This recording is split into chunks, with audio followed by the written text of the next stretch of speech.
Mythology सागर में आपका स्वागत है। आज हम जानेंगे कथा खोडियार माँ की। खोडियार माँ का जन्म लोक कथा के अनुसार 7वीं शताब्दी में हुआ था। खोडियार माँ का जन्म मामड़िया गढ़वी जी के यहाँ हुआ था, जो रोशाला गांव वल्लभपुर में रहते हैं। वल्लभपुर को भावनगर के नाम से जाना जाता है आज के समय में। मामड़िया चारण जी शिव जी के बहुत बड़े भक्त थे और वहाँ के राजा शीलभद्र के मित्र भी थे। अनेकों मंत्री मामड़िया जी से ईर्ष्या करते थे। इस कारण से वो महाराजा को कहते थे कि अगर मामड़िया महल में आता रहा तो आपको भी कोई संतान नहीं होगी, क्योंकि मामड़िया जी निसंतान थे और इस बात का राजा खंडन करते थे। परंतु रानी जी ने इस बात को माना और कहा कि महाराज, आप मामड़िया जी को महल से निकाल दे और उनका आना जाना बंद करा दे। और राजा जी को यह बात माननी पड़ी। ठीक महल से निकल जाने के बाद मामड़िया जी शिव जी के मंदिर गए और महादेव से प्रार्थना की कि आप मेरे ऊपर जो बांझ होने का आरोप लगा है उसे दूर कर दे और मुझे संतान दे। और मामड़िया जी तप करने लग गए। मामड़िया जी का कठोर तप खत्म हुआ, परंतु शिव जी ने उनको दर्शन नहीं दिए। और तप खत्म होने के अंत के समय में मामड़िया जी ने अपना देह त्यागने की कोशिश की।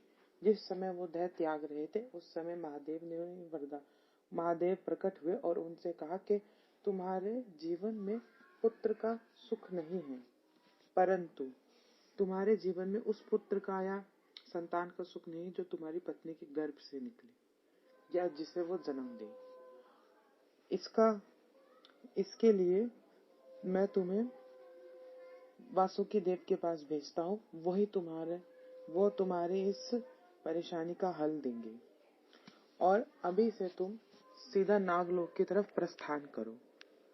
मामड़िया जी ने शिव जी की बात मान के नागलोक पे प्रस्थान किया।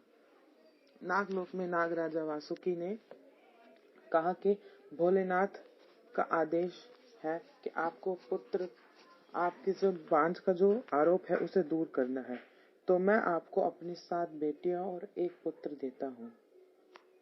मामड़िया जी ने कहा ठीक है।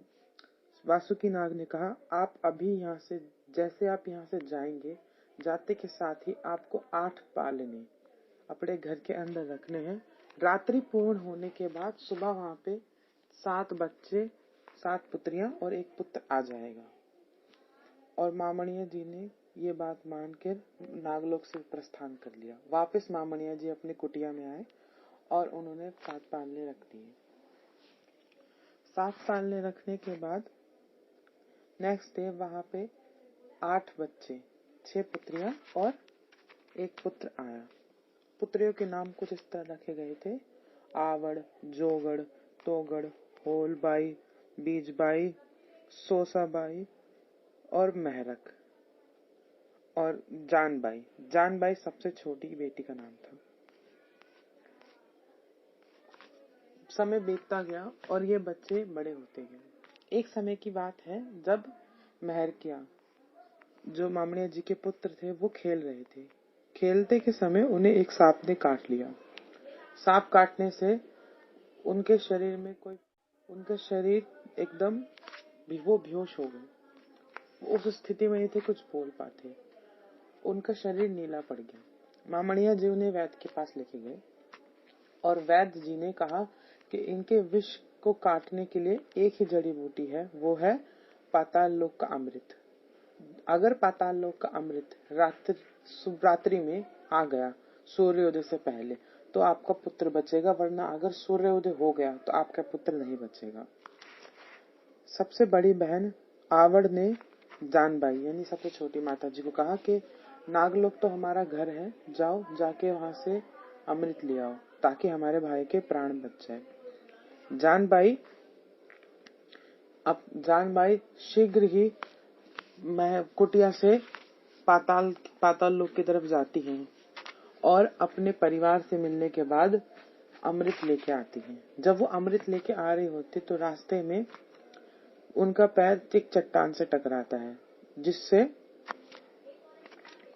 जिससे उनके पैर में घाव हो जाते हैं और वो चलने की स्थिति में नहीं होती। तब वह मगरमच्छ की सवारी करती हैं और मगरमच्छ उन्हें जल से बाहर निकाल देता है। जल से बाहर निकलने के बाद भी बड़ी ही मुश्किल से वो अपने पैरों से चल के जल को लेके आते हैं, क्योंकि उनकी स्थिति नहीं थी चलने की, उनके पैरों में बहुत घाव हो गए थे।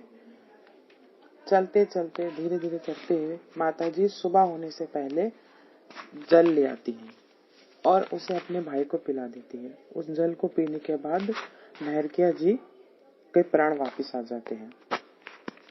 महरखिया जी के प्राण वापस आने के बाद जो सबसे बड़ी बहन होती है आवड़, वो बोलती है कि तूने हमारे खोट दूर कर दिए। खोट मतलब दुख। तूने हमारे दुख दूर कर दिए, इसलिए आज से तेरा नाम खोड़ियार होगा।